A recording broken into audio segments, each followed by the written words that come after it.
Blood. Do you know that blood only takes up 10% of your body? This is Mission at Night. What's up, Doc?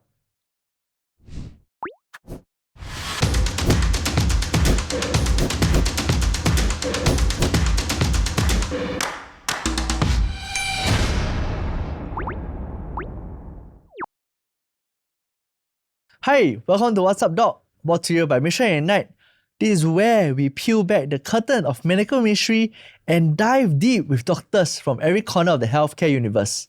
Here, we are not just talking about health, we are living it, learning it. This is where we get insider insights that you can apply directly to your life. It's not just talk, but it's a gateway to a healthier life. So let's get together and decode the secrets of health together on today's episode, where we will have the pleasure of speaking with a truly inspiring and accomplished medical professional, Dr. Yvonne Loh. Dr. Yvonne is a hematologist with over 20 years of experience, specializing in hematopoietic self-transplantation and acute leukemia. She is also one of few hematologists in the region with specialized training in HCT for severe autoimmune diseases. Graduating from the National University of Singapore and with advanced training in Chicago, she has held various leadership roles at various hospitals where she has made significant contributions to the field of blood and marrow transplant. Today, Dr. Yvonne is part of the renowned Curie Group, where she continues to offer personalized and multidisciplinary care to patients. We are very excited to dive into her journey, her passion to patient care, and the incredible advances that she's bringing to the world of hematology. So without further ado, Dr. Yvonne, welcome to our show. Hi. Thanks for having me. It's our honor to have you here, actually. Yeah, so Dr. Yvonne, could you share with us your journey into medicine, right? And then particularly the field that you're in. Okay, how long do we have? Oh, lots of time, don't worry. Okay, so I actually wanted to be a doctor since I was very young, like maybe 5-6 years old. Wow. Because my dad was a GP. Okay. And then, he used to come home with all kinds of interesting stories, and I thought, hey, what a cool job. So from a young age, I already had this ambition to want to be a doctor. Right. Okay, of course, I didn't decide what specialty I wanted. I would have no concept then, right? Yeah, but I just wanted to be a doctor since that age. So your dad inspired you to be a doctor? Yeah, he did. Yeah. Right. Then, but what about your field of study that you're in now, actually? So this one came about in almost, I would say, serendipity. Because, when I first finished my housemanship, that's the first year, right, before we become full-fledged doctors, at the time when I had to apply to choose the postings that I wanted, there was a policy in place that the Ministry of Health wanted to fill up these relatively less popular postings. Right. So they gave us a sort of abbreviated list that we could choose from. Okay. And some of them out there, like prison MO in Changi. Oh, wow. So I thought, that's not what I want to do, right? Every day go prison. Yeah. Yeah, so no. So this list included some of these not so popular postings. But there were only 3 that were relevant to internal medicine. So I knew I didn't want to cut people up. It's not my jam. Okay. I wanted to do something more related to internal medicine. And there were only 3 so-called unpopular postings to choose from then. Right. Hematology in SGH, oncology in SGH, and renal medicine. Okay, so there were only 3. And so I just put in the order hematology, oncology, renal. So I got my first choice. Right. I had very little inkling of what hematology was like. Because in med school, there's very little teaching on hematology. It's very subspecialized.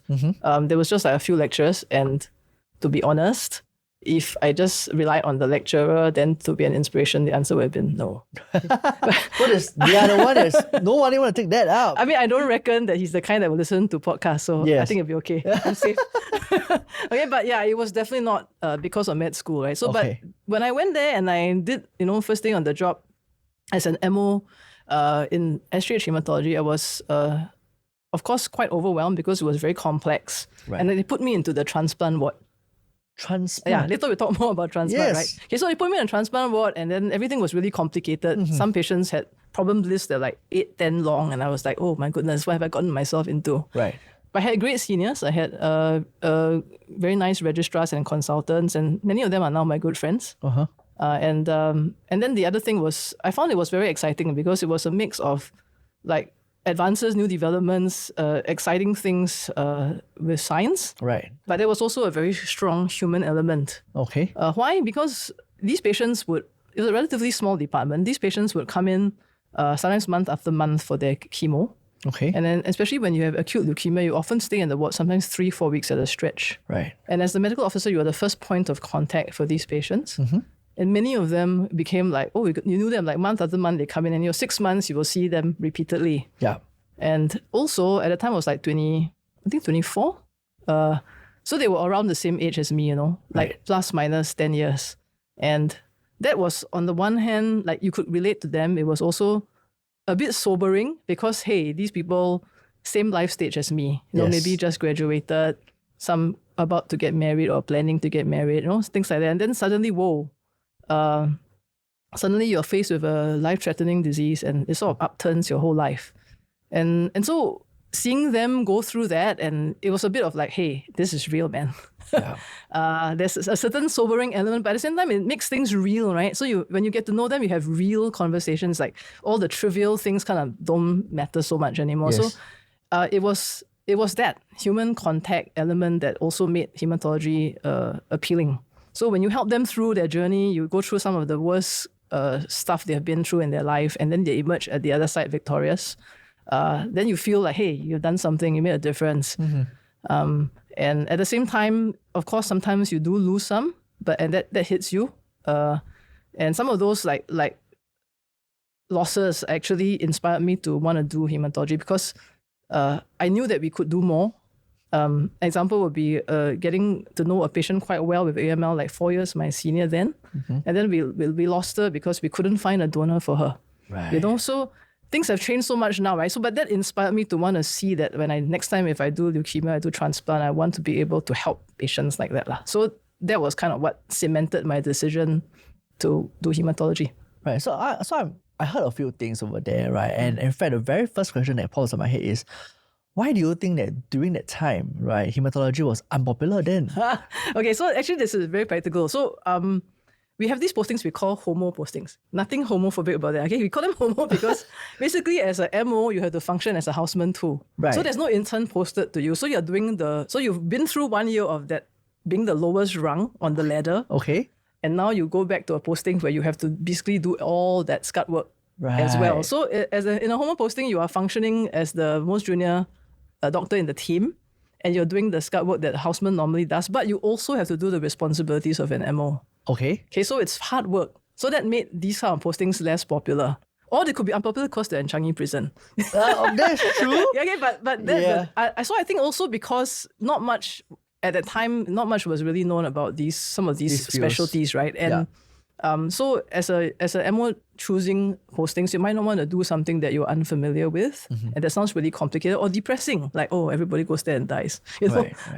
Yeah. So when that said, right, how much have this industry shifted to where is it now today? Well, I mean, definitely so much different. Like now, there's a competition to get a training job in hematology oncology. I mean, not that there wasn't a competition then, but definitely now is much more so because it's become a lot more exciting, right? A lot more like successes. People like to win, right? To be honest, if you're doing a job where every day you are facing a high chance that your patients are going to lose or pass away, right? I think it's quite depressing, to be honest. I mean, my hat's off to people who do like palliative care medicine, but I cannot.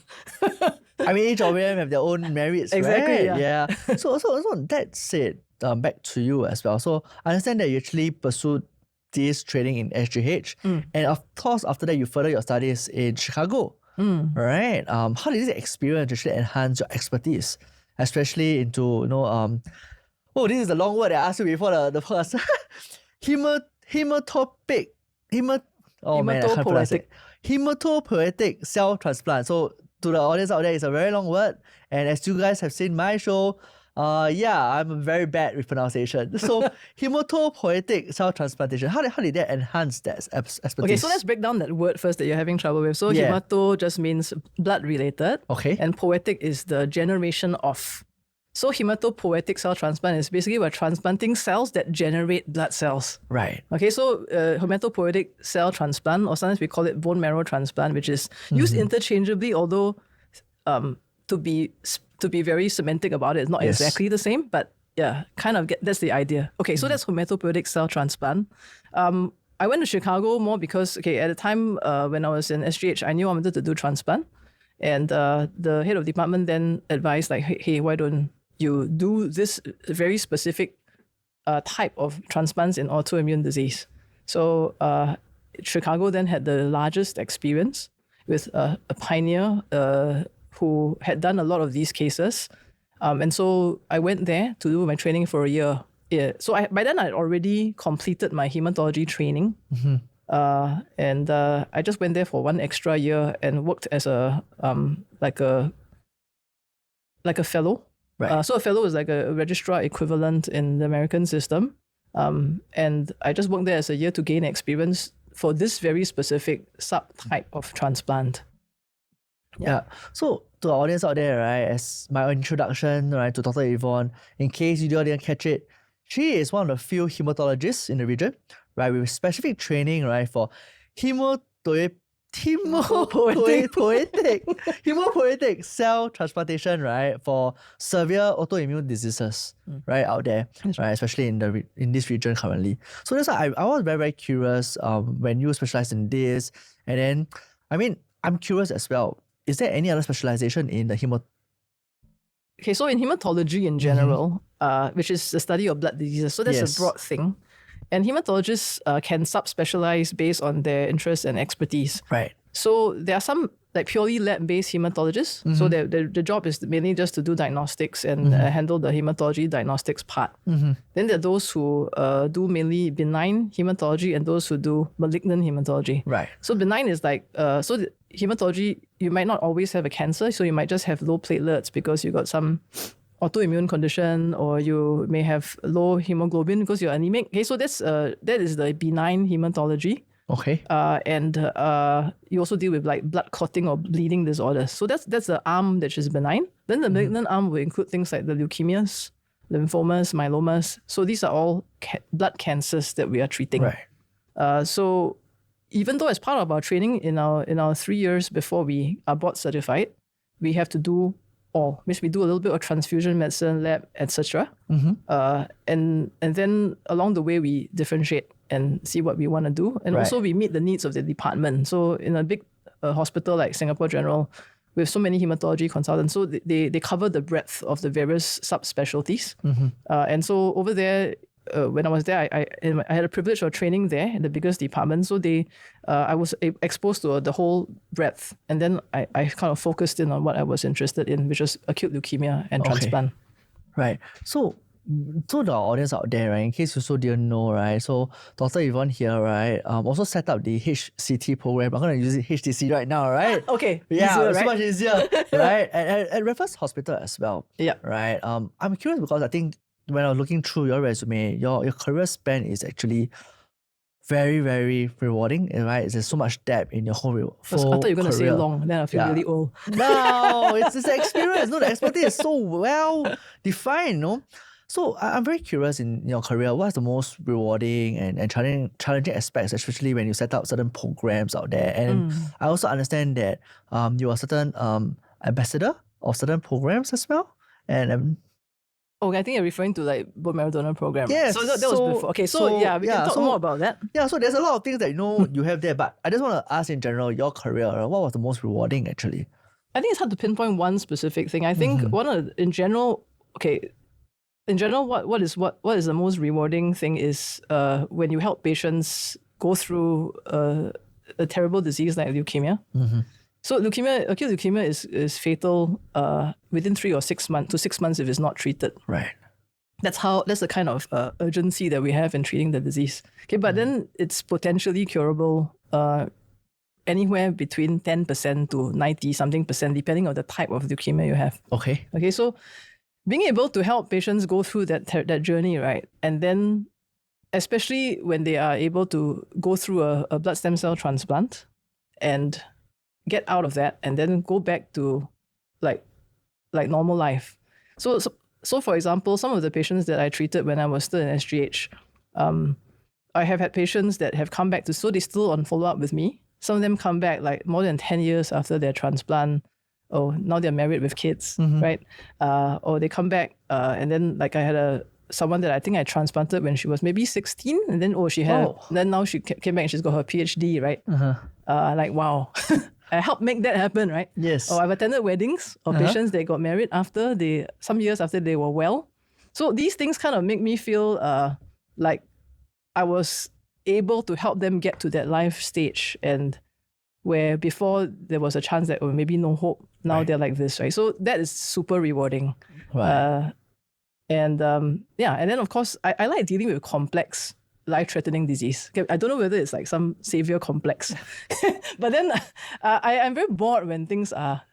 I get bored when things are a little bit too basic. Right. Yeah. So there's this element of like when you can help solve a complicated problem, get the patient out of that situation, and then they're well.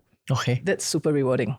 Right. Yeah. So now I'm also very curious because I think when I look at your career and all, you actually went from a public hospital settings to a private hospital settings, and then now you're in a private entity group, like career group, right? So what prompted you to actually move? Okay. So even though I really enjoyed my training in SGH, and I stayed there almost 15 years. So I worked in SGH for 15 years from the time I was a medical officer up. So I appreciated the training I got and also the friends that I made and so on, right? And when I was in SGH, I stayed on until I was a senior consultant and also a medical director of the transplant program. So but then over there, I'm like standing on the shoulders of people who have already accomplished all these things. Right. Yeah. So what made me move was also wanting to do something new. Then of course, to be honest, in a public hospital setting, and I think you will hear this from almost any senior consultant, you have so many things to juggle, so many balls in the air. And some of them are not like the most pleasant, having to deal with administrative things. Also a certain academic rat race of the pressure to keep publishing articles. Plus having to teach students and younger doctors. Right. And then still also carry a clinical load. So, you have too many things, and on paper, it's 20% this, 30% that, 50%, but the truth is, it's like 200%. Everywhere, no? Yeah. So, and then you still want to be able to give a good level of care for patients. So, I still remember before I left some of my clinics, sometimes you pack like 25, 30 patients in the morning. And then you're supposed to start your clinic, say 9 or 9:30, after you do your ward round. Then they put like 9, then 9:10, right? So it's supposed to be 10-minute slots. Yes. But because you need to squeeze in patients, right? So you become 9:01, 9:02. Like the patient's appointment time is 9:02. So I press the bell, they come in, that's 1 minute already. Yes. I can't see a patient in 1 minute. Yeah, so you get this sense of like, I'm being rushed, and you feel very frustrated because patients are out there getting frustrated, and they are also taking their temper out sometimes on the staff in front. Right. But you are trying your level best to clear the patients, but sometimes you cannot rush it. Yeah. If every patient that you see is smooth, no problem. Like maybe 5 minutes you can clear. But then suddenly one come in, then, oh my God, the blood test so abnormal today. Oh no, they've relapsed. No, I can't Mr. Tan, you have relapsed. But okay, sorry, I got a lot of patients outside. You wait outside. Next week I come and do it later. Cannot, right? So obviously you got to stay there and sit with him, explain what the implications of the bed test, what you need to do next, and what's the plan, right? Like, and it'll take another 15, 20 minutes or even more. If you're good, even more. I mean, the thing is, you really want to answer people's questions. You've just given them a huge, you just drop a bombshell on them. Then you're like, oh, sorry, you have to go. Right? Yeah. So that was really not rewarding. So, this sense of my satisfaction taking care of patients and patient satisfaction. I'm no doubt that patient satisfaction is so much higher now that I can sit down and I can spend time with them, maybe set aside half an hour, or even talk to them after. So these are things which we couldn't do when we were in a public hospital setting. And I think a lot of consultants in that setting have the same feelings. Right. Yeah, so that's why I left. And then I went to Raffles. It was like a group practice model. And then I helped to set up the transplant program. Yeah. Okay, but then after some time, I was enticed by 4 friends. So I mean, my partners now in Curie, they are friends. They're the people that I worked with before when I was in SGH. I've known some of them since we were housemen together. Okay. And so when they said, hey, why don't you come and set up something with us? I said, sure, why not? And so I left. So as you hear from Dr. Yvonne, right, her transformation. So now you guys understand why in hospital you have a very long queues. It's not because it's meant to be, it's because the doctors are giving the best advice to the patients out there, right? And of course, if you want to skip those queues, then go and look for someone that's private, make sure you're covered, right? Look for Dr. Yvonne, right? And ensure that you have the full attention that's given to you with proper treatment and advice as well. Yeah, that's for sure. So that's your whole career. Okay, not exactly your whole career, but your career in a nutshell, right? As much as I could cover, there's a lot more, by the way, guys, ladies and gentlemen. You can just go and search that out. But I want to touch on your expertise now, right? I want to ask a lot more questions in your field. So I'm curious to understand what are the most common blood disorder that you always see. I know you like complex cases. We heard that, right?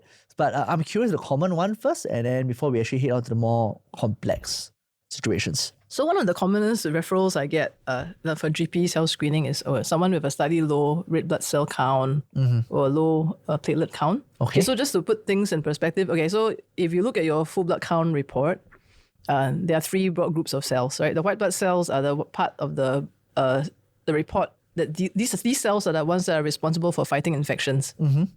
Then the hemoglobin is what carries oxygen around your body, and platelets help with the blood clotting. Right. Okay, so sometimes when you do a health screening, or maybe the white cell is slightly low, or the hemoglobin is a bit low, so they get referred to see me. So that's probably one of the most common referrals that we get. Okay. So most of the time they are something benign. Like they have iron deficiency, anemia. We just give them some iron, they get better. Then after I see them a couple of times, I will discharge them from follow-up. So that's really the most common thing. Okay. Yeah, and simple. Yeah. So okay, then that said, I think with the common man out there, right? Are there any conditions that you see that you think that actually people should have seen you earlier, right? Or certain conditions that they thought that, hey, these are signs. If you have seen me earlier, you have already avoided certain things. Oh, that's a good question. Okay, the thing about blood cancers, right? Many of them have there are conditions where often, even if you were to pick it up like 1 or 2 months earlier, it might not really make that much of a difference to the outcome in terms of the final survival. Okay. It may make things a little bit more complicated. So, for example, sometimes patients maybe have the acute leukemia and they just don't know it. And you'll be surprised, sometimes patients have very minimal symptoms. Yeah, so if they had maybe done a blood test 1 month ahead or 2 months ago because they did screening and they had picked up, say, the platelets were already low, then by the time they are diagnosed, if they're diagnosed earlier, then it hasn't allowed the leukemia to grow as much. Right. It might not affect the final outcome in terms of their survival. Okay. Because that's affected more by the mutations that are present. But it might make the treatment more complicated because when you allow 1-2 months, the leukemia cells may grow very fast. Yes. And so they have a lot more side effects when we give the treatment, or they need more blood transfusions and so on. So in a sense, it might make a difference, but at least for the cancer that I treat, not so much. Right. Yeah. Yeah. So with that in mind, right, I'm curious again because you did mention that most common blood, the blood test you take, if you, let's say, 1 month earlier, right, you might be able to less complicate the whole process. Maybe. All right. So my question here is, as a common man out there, how often should you do your health check, your blood test? So that's the thing, right? Because of the way acute leukemia is, so the word acute means fast. Yes. Okay, so it develops acutely, right? So sometimes it's only been there for 3 months before. It started just three months ahead by the time it's diagnosed. Okay. So you cannot reasonably be doing full blood count every 3 months, right? Yeah. I mean, most of us do our annual screening maybe, right? At most once a year. Unfortunately, right, we have to give a sort of practical recommendation. So I think once a year is still good because you need to do the once a year diabetes check and the once a year cholesterol check anyway. And you do a full blood count at the same time. Now, example, I had a patient actually who, I think because it was her birthday, then she went and do a blood test. Okay, and then after that, she was diagnosed 2 months later with AML. So I went back to look at her old result, and really it looked quite normal on the surface. There were some very minor things that the health screener would have just written off. So it wasn't missed. It was just. I would not. With the perspective of hindsight, I know that it was already signs of the AML starting. But I wouldn't say that the doctor made a mistake because the counts it was like 10.02, like just outside the range, Right. the white blood cell. But when she saw me 2 months after that, when she was formally diagnosed with AML, it was like 100. Right. That's how fast the blood count goes. Okay, so to put it in perspective, WBC, normal white blood cell count is 4 to 10. Okay. Okay, so hers was 10.0 something, right? Okay. And she did her health screening, and then it was 100 when she was diagnosed with AML. Yeah. So now I'm going to make things simpler for our viewers out there, right? So in case you guys are wondering whether I get Dr. Yvonne, could you quickly explain briefly what leukemia is all about? Okay. So leukemia is a blood cancer. Leukemia is cancer derived from the blood and marrow. Okay. And we can broadly divide them into acute and chronic leukemias. So the acute leukemias, as the name describes, comes on and has a relatively short history measured in weeks to months. Okay, the chronic ones have developed over years, and so the history is measured in months to years. Right. Okay, so the acute leukemias, we can then subdivide them broadly into the AML, which is acute myeloid leukemia, and ALL, which is acute lymphoid leukemia, which just tells us the cell where the mutation started and its manifestation. Okay, so all cancers are driven by mutations. They start off because something went wrong in the copying of DNA from cell A to cell B. Right. So for us to divide, our cells to divide, the DNA needs to be copied, right? So if a copying error occurs, then a mutation occurs. Now, normally our immune system will get rid of these bad copies, the QC. But if the QC goes wrong somehow because the immune system missed it, then sometimes that particular error that is made actually confers a certain survival advantage. So this mutation may make the cell divide faster, or it may make them less sensitive to the normal cell death processes. Right. So then this particular line of cells, we call them a clone. So you know, like clone, right? So all of the same. So this particular cell that went wrong became 2. So 2 became 4, 16, etc. Right? So exponentially. So they keep dividing. And because there's something about this mutation that may make them outcompete the other cells over time, there could be more of the bad cells than the good cells. Yeah. So sometimes 2 mutations occur. One is in an issue where they divide faster, and then the other one could be they don't die as easily. Right. So over time you get all these immortal cells exploding. So that describes basically most cancers. Okay. So in leukemia it's the same thing. The blood stem cell gets a problem in the copying, and as a result, these leukemia stem cells will then proliferate, and then after some time they take over the bone marrow. So the bone marrow is your factory for the blood. Okay, and so now the factory is kind of like subverted by bad cells, and there are less good cells left behind to produce healthy cells. So for the sake of our viewers out there, what's the impact when you say that there's less good cells? Because we do mention at the start, there's the normal red cells, the white cells, and the platelets. So what's the impact? So if you squeeze out the good cells, then basically one of the things that often happens is the patients have low platelet counts. So the leukemia cells occupy the bone marrow and it squeezes out the young platelets from being produced. So often patients with leukemia present with low platelets, so they get bleeding, gum bleeding, bruises, red spots, right? That's low platelets. So it doesn't mean that anyone, don't panic, doesn't mean anyone who has low platelet equals leukemia, okay? It's just a manifestation of what can happen if you have leukemia, but it can also happen for other reasons. Right. Like if you are very deficient in, say, vitamin B12, you can also have low platelet count. So it's a different reasons because you don't have enough raw material to make the good cells. So likewise, they often also have anemia. So anemia, as I told you, can be due to iron deficiency, but anemia can also be due because the bone marrow is occupied by bad cells, and so healthy red cells cannot come out. Okay, so they often have a high white cell count and a low red cell and platelet count. Right. So I need to ask this. I really have to ask this. Does genetics from our parents plays a part in this? Yeah. So actually, increasingly now, people are understanding that there are some leukemias that run in germ lines. So it means basically you may have inherited something that increases your predisposition to develop leukemia. Now, not everyone in the family will get it, but it may confer this higher risk of getting a leukemia down the road. So when I look about having leukemia and all, what are the common treatments then? Okay, so leukemia. Okay, so let's talk about AML, which is the most common adult leukemia. ALL is the one that's most common in children, although it can also occur in adults. Okay, so AML, the most common treatment initially would be chemotherapy. So chemotherapy is obviously poisons that interrupt the cells from dividing and they kill cells. Okay, so unfortunately, chemotherapy also has the ability to harm normal cells, and that's why people's hair drop, because it affects the growth of the normal hair root, right? Right. So that's chemotherapy. So normally we'll give a cycle of chemotherapy, and then we will assess how they do after like 4 weeks. And then if they go into remission, we may give more chemotherapy.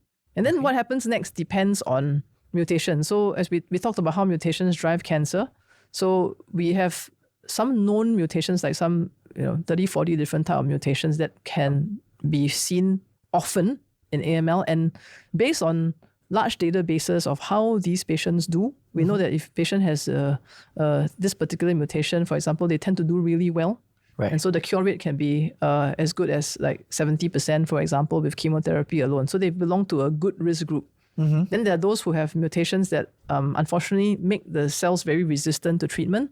And so for some of these patients, their cure rate could be less than 10% even. It's the worst risk group. And then there are those in between. Okay, so as you know, when I started as a trainee, this list was much shorter.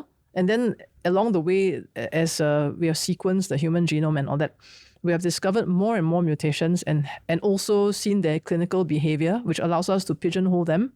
Okay. And this helps us to make decisions like, okay, this patient is projected to do very well with chemo alone, so let's just give her more cycles of chemo, should be okay. Then whereas we see, these mutations, we predict that this guy is not going to do well with chemo, we then need to do a blood stem cell transplant, so hematopoietic cell transplant. Okay, the one that I couldn't pronounce. Okay, so to try and simplify it, so hemato means blood, right? And then poiesis is generation. So we're trying to transplant, generate the cells that can generate other blood cells. So we used to call this bone marrow transplant because the method for donating was to take directly from the bone marrow. Okay, so what is the bone marrow? Bone marrow is the spongy part of the bone. Right. Like if you eat chicken, then the red part in the middle. In the middle, yeah. Or you eat tulang. Oh yeah, tulang, you suck the little thing inside. Also boku. Right? So anyway, all this is marrow, right? So essentially, that's the spongy part of the bone that gives rise to the blood cells. Okay. And in the past, we used to harvest directly from the area, and the safest place to take is from the back of the pelvic bone, because the pelvis is very big, and it's a huge bone, and you can safely take from there. Okay, so then the donors will go to the operating theatre. They will lie face down, and then 2 doctors will take from each pelvic crest. Right. Okay, so this process is still done, and it was done since the 1960s when the first transplants were done in the world. Okay, so it's a very well established and safe method. Okay. And it's still being done now, just that somewhere around the 80s, apheresis machines were starting to be used instead. So what is apheresis? Apheresis means cell separation. Okay, so what they do is patients will be connected to the machine with one arm drawing blood, and then the other arm having blood returned. Okay, so then it will circulate through the machine, and then the rest of the blood goes back to them. Okay, so this apheresis process is like blood donation, just that you have this machine in between. What's the machine? What does the machine do? The machine works on a principle of centrifugation. So as the cells go into the machine, it spins, and then they'll be separated based on their density. Okay, so you can set the machine to collect the cells that you want based on at which level they should separate. See? Makes sense, right? So then this way, the amount of actual things that we take from the donor could just come up to like 200-300 mils. Okay. In the past, when we take bone marrow, to donate from one adult to another adult, you need to take almost 1 liter of bone marrow. Wow. Okay, but I mean, whatever method you use to donate, it grows back within about 3 weeks. It's a renewable resource.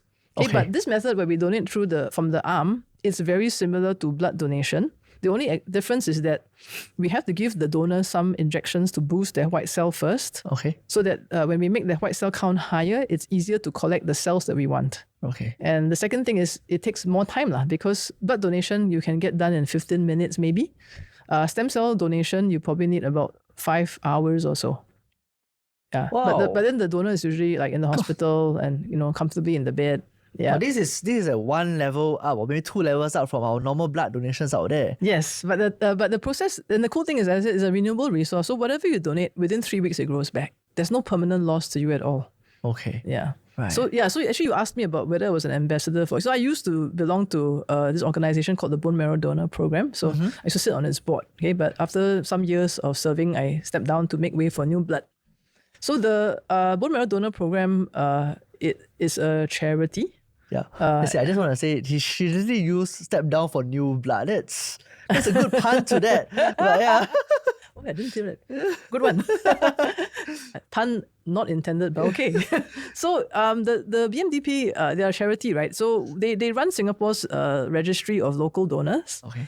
And they don't actually keep donors' blood.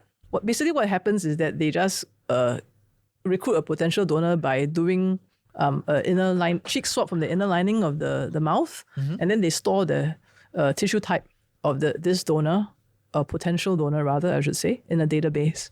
And this database is searchable all over the world. Okay. So even though there's only a 1 in 20,000 chance of matching somebody. 1 in 20,000 chance. Like hitting lottery, yeah. Yeah, so 1 in 20,000 chance of matching someone who is not in your family. Okay. But because worldwide, we are like 30 over million potential donors.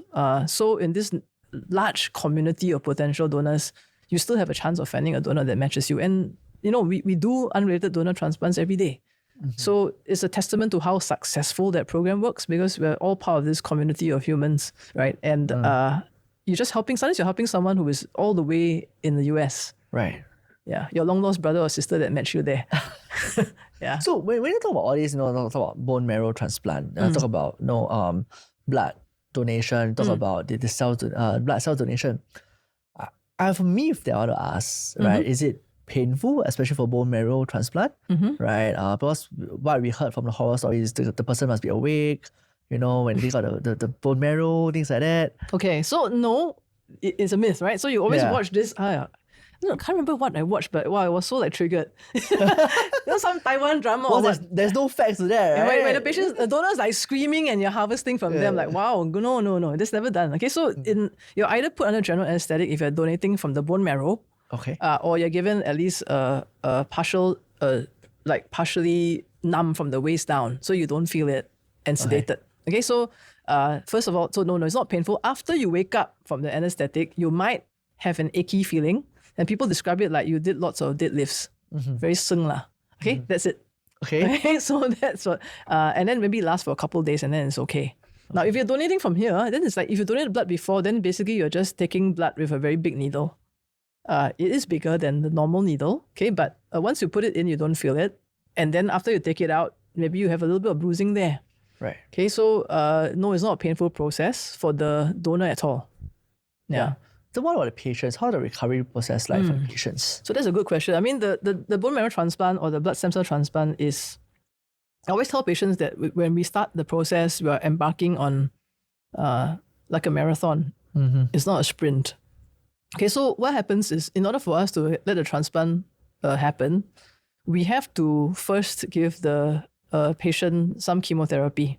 And this chemotherapy has two purposes. One, it is of course to kill leukemia cells. The second purpose of it is to prevent rejection. So basically, you are putting a donor cell into the patient. If you do it without any chemo beforehand, he or she will immediately reject away the cells because his own immune system will get rid of it. Right. But if we first give cells to suppress the medicine to suppress the immunity of the recipient, then the cells can take root. Okay. So we infuse the cells. So there's no operation involved, even though we have the word transplant. Yes. Right? There's no operation involved. It's actually infused through the vein. And then the cells find their way into the bone marrow where they take root and then they grow. And it takes roughly about 2 to 3 weeks for this engraftment process to occur. And during that period, the patient is in hospital.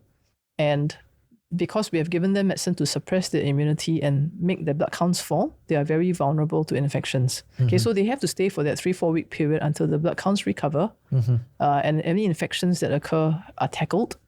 Then thereafter, they go home. But the problem is not over. Okay, so one of the reasons why transplants work for leukemia is that you can think of it at one level as we're replacing a diseased organ with another. I mean, that's how all transplants work, right? Kidney failure, then you replace it with healthy kidney. Okay, but in this case, we're not just replacing healthy marrow with diseased marrow with healthy marrow. We're actually giving the recipient a new immune system. Why? Because our immune system comes from our white cells. It is our lymphocytes, which come from our bone marrow, that actually governs our immune system, or it's the important players in our immune system. So when we give a recipient a donor cell, their new immune system is going to grow from the donors themselves. So now you have a new immune system within the patient. Right. Okay, but you must remember that now you have transplanted soldiers that used to grow in someone else into a new body. Yes. So this is then a different level. We're not talking about rejection now. We're talking about a new immune system that has to recognize that this body is their new home. So imagine you take soldiers and then you just throw them into another country. They need to recognize this is their new home. Yeah. Otherwise there'll be civil war. Yeah. Okay, so this is what adds a level of complexity to a transplant from a stem cell as opposed to a solid organ transplant, because we're not just having to overcome rejection, we're having to overcome the opposite of rejection, which is what we call graft versus host disease. Okay. It's a big word, but the graft basically comes from the donor. Yes. And then I'm receiving the cell. So I'm a host welcoming these new soldiers into my body. Yeah. Right? So the graft versus host disease is when the soldiers attack the new home. Yeah. So we need to overcome that. And we overcome that first by ensuring that the patient and recipient are as matched as possible. Although there are some exceptions to that, which if you want, we can talk about later. But we also give medicines to the patient so that the new soldiers will be dampened down for a while. Right. So normally it takes about 3 months for them to adjust and make friends. Okay. And then once that happens, we can slowly start cutting down the immune suppressing medicine. And sometimes we can stop it within about 6 months. 3 months or 6 months was the recovery period. That's pretty much. So during that 6-month period, the patient remains quite immune compromised because there are medicines that suppress the immunity. And then the new immune system also hasn't yet, it's like a baby's immune system. Right. It hasn't yet learned to recognize viruses, bacteria, fungus. So we have to juggle this too, because the more immune suppressing medicine we give to prevent graft versus host disease, the more immune compromised they are and the more likelihood they have of catching a viral or a fungal or bacterial infection. Right. So we are kind of we're taking them to the brink of being really, really weak, having a really almost nothing immune system. And then we're trying to bring back down, reform the whole soldiers, Correct. the whole city war again. Correct. So for them to be considered cured, they need to not only have overcome the leukemia, they need to not have graft versus host disease, and they shouldn't be having active infection. So they need to win on all these 3 accounts. So, so I think to layman terms out there, right? When you say, graft, graft versus host disease, right? Okay, sorry that. Does that mean a rejection? It's the opposite, right? Because rejection is when I, as the host, rejects the graft. Correct. Graft versus host disease is graft. The graft rejecting me. Yes, correct. Yeah, so it's the opposite. Like it's kind of like the flip side of it. Yes. So rejection actually is not very high. So rejection in a blood stem cell transplant can be as low as only 1% risk. Okay, but graft versus host disease is higher. Okay, because we're putting in a strong immune system, and that's what we want. We want the immune system to work in the donor. Okay, so why do we want a new immune system? Because if you remember what I said earlier about how mutations happen, and our body needs to recognize that these cells are wrong and get rid of it. Yeah. It is the lymphocytes, is the immune system that sees that these wrongly copied cells don't belong and should be killed. So when we give the recipient donor cells, this new immune system is able to recognize the leukemia and say, hey, you look wrong, and kill it. So this is what we call a graft versus leukemia. Effect is what we want. We don't want the graft versus host disease. Yeah. So there it goes, right, ladies and gentlemen out there, right? Now you understand a little bit clearer on the different situations, right? And exactly what does a rejection really means, right? Because we do keep hearing, or being rejected and things like that, right? And it's something that is very common, but not many of us could really understand. Thank you very much, Dr. Yvonne, for actually giving me the explanation. Yeah. So now back to where we are here today, right? I'm also very curious on a few more interesting part is that in relation to cancer especially, right, we have this word called remission. So does it occurs very often with leukemias, right? And with that, why so actually? Okay, so remission by definition is absence of detectable disease. So assuming someone say started off with X number of bad cells in the body, then when we repeat the bone marrow test, we cannot detect them anymore. Okay, so we call that remission. Yeah. Remission is not the same as a cure because cure means you have an extended remission and it doesn't come back anymore. Okay, so remissions happen quite often with leukemia. So with acute leukemia, AML, estimated remission rate is as good as 70 to 80% with chemo. There you go. And that's one reason why I chose hematology over solid cancer. So, I sometimes joke with my partners because, you know, I also treat lymphoma. So sometimes I will purposely send the PET scan of the before and after, and mine like from all over disease to none. Right? Then I'm like, Full success rate. Yeah, because they can't. They very seldom have that. Yeah, so anyway, I'm gloating. But yeah. You have all the rights. Okay, so it's just, but actually that's just the nature of the disease. So leukemias, lymphomas, they tend to be very sensitive to chemotherapy. Okay.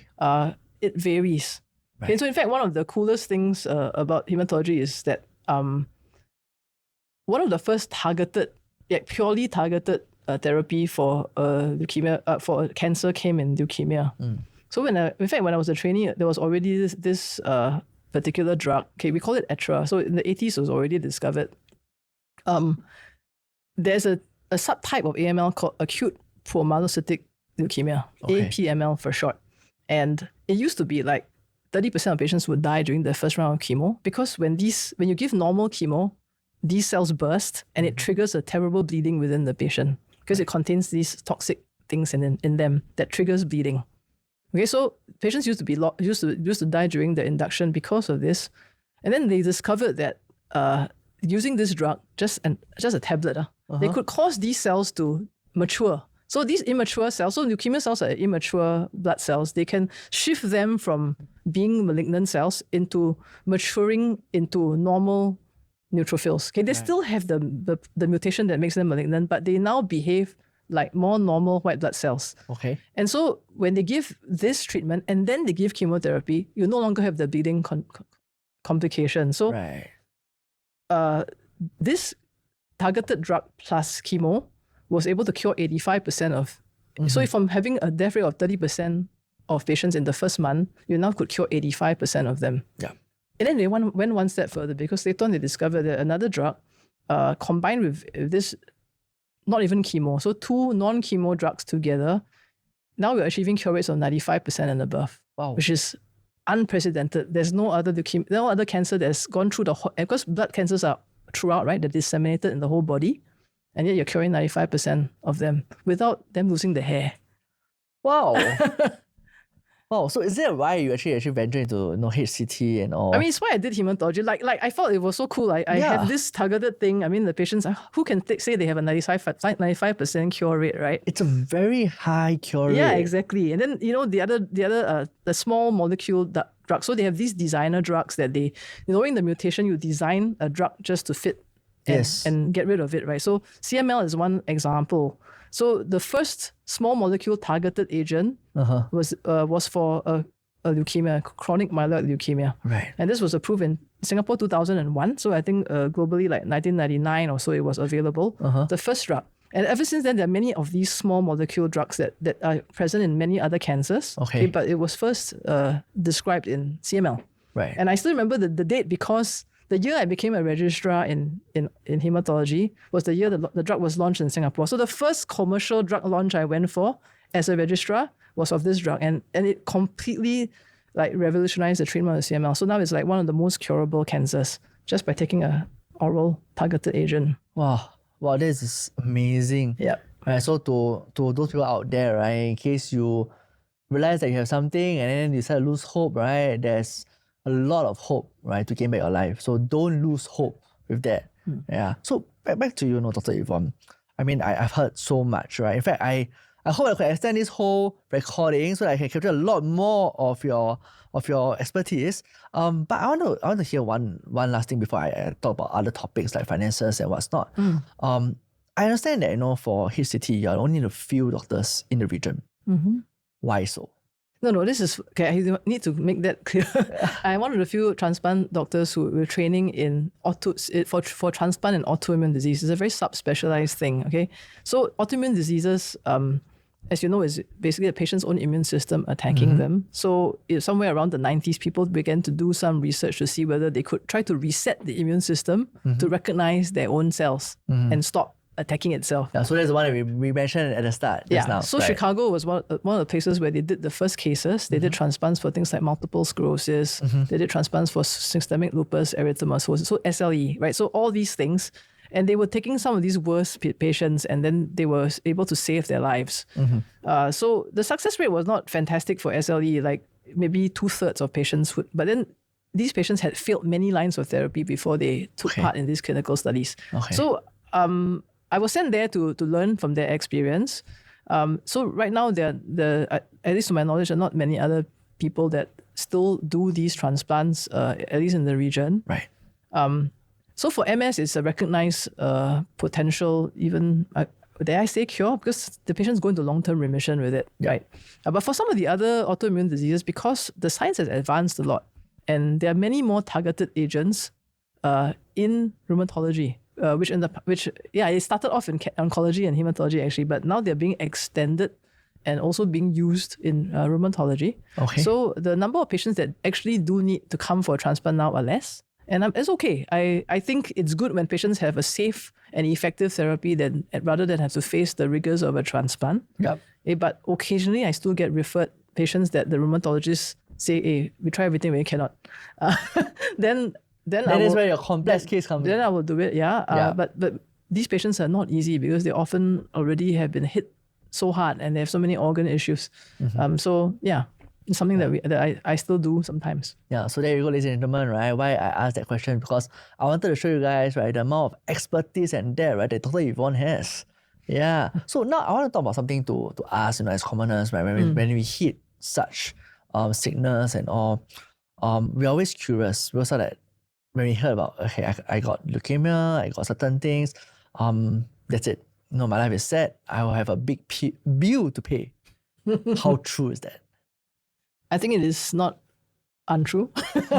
I mean, leukemia treatment is not cheap because especially if you're gonna have to stay in hospital for some periods of time and a transplant, plus the post-transplant follow-up, it can be a big ticket thing. But despite that, for patients who have insurance, I think the insurance covers everything, which is a weight off their mind.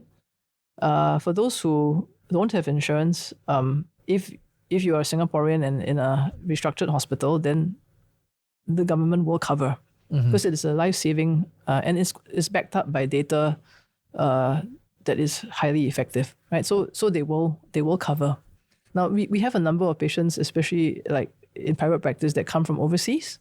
So then, unfortunately for them, then they have to pay out of pocket for these treatments. So to everyone out there, right, please do make sure that your coverage is there.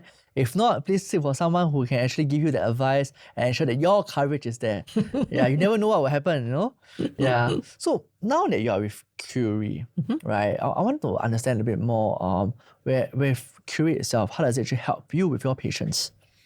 I think what I like about Curie is the fact that we all subspecialize in our areas, right? And we're partners, and but we also have the flexibility to practice the way we see fit. Also, we have a great bunch of nurses that work with us, highly qualified, and there's also a personal touch. So every patient that is under our care for cancer, we will form a chat group in WhatsApp, which will include the nurses, the doctor who is in charge, plus patients and whoever of the family members they want to include.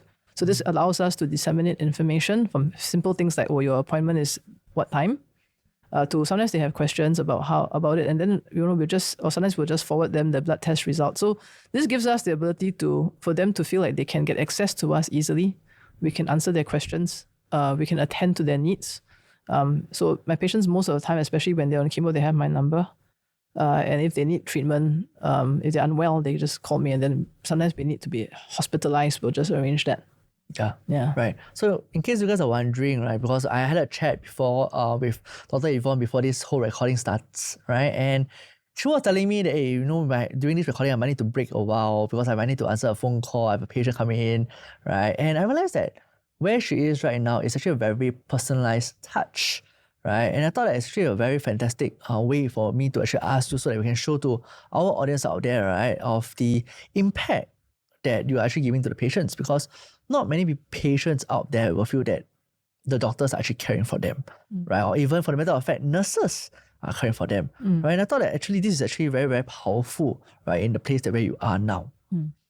So that said, I'm also curious because when we talk about this kind of thing, people say, hey, actually, I want a second opinion, right? What's your advice on this? I think that I believe that knowledge is key. I always believe that patients should have a right to ask questions, and I will always give patients information. Like all those things that you're asking me about, this is how I would explain to patients if they ask me about their disease. And many of our patients are so well educated nowadays, right? So when they Google and they come with a stack of stuff from Google, it doesn't annoy me. I know some doctors get upset.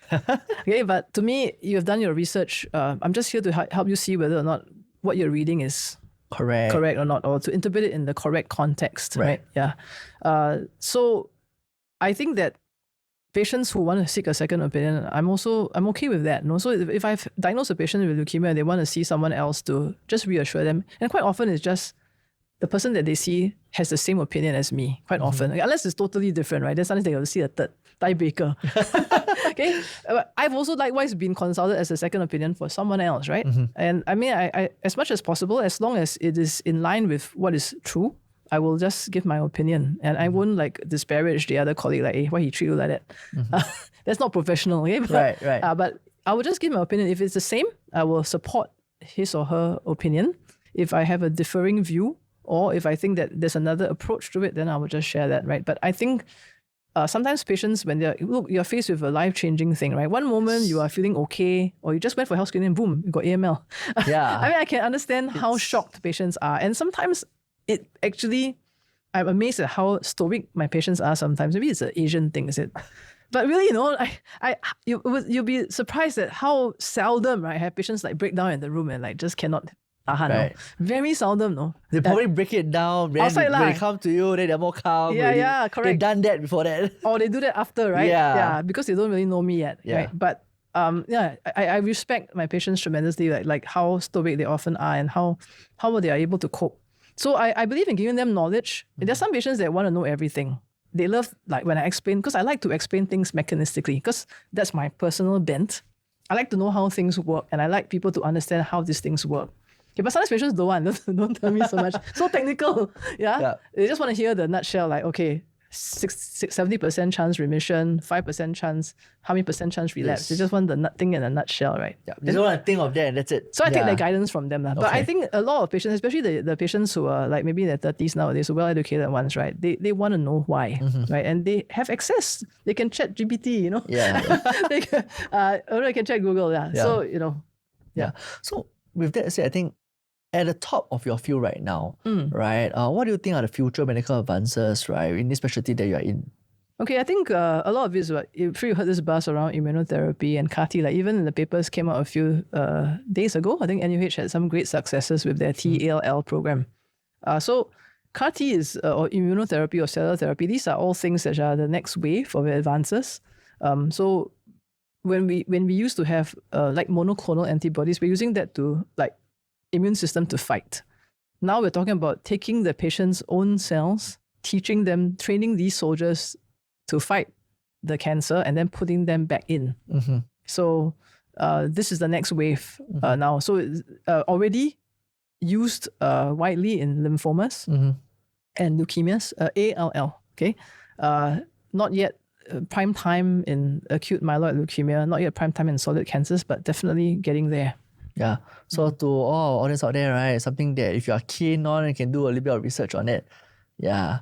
So back to you, Dr. Yvonne, before I end the whole podcast, right? I just want to ask a few more things, which is, in your current field right now, what do you think are the biggest struggles in the world or even in Singapore context, right? Because I think with leukemia, we always do see, the blood banks asking for blood transfer. We're asking people who actually sign up for bone marrow, right? I do see those are big challenges. Will you be able to help more lives? Okay, so first of all, at a disease level, the biggest challenges are there are some mutations that we still cannot cure.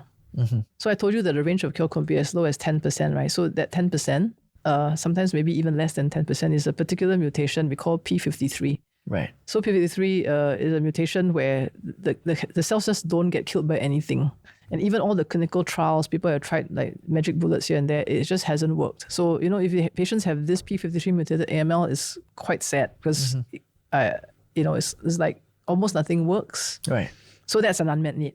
And, there's lots of research going on now for that. Now, in terms of like challenges in our local context, so as I told you, finding a donor is a 1 in 20,000 chance. I think our Singapore registry has a few 100,000 donors now, which is good, right? But and the good thing is if you are in Singapore, you are still also plugged into the rest of the world. So your donor could come from Taiwan, your donor could come from America, and vice versa. But the more the merrier, because we can overcome that odds if we can add more donors in. So especially if you are of an ethnic minority. So a lot of the big donor registries out there are predominantly Caucasian.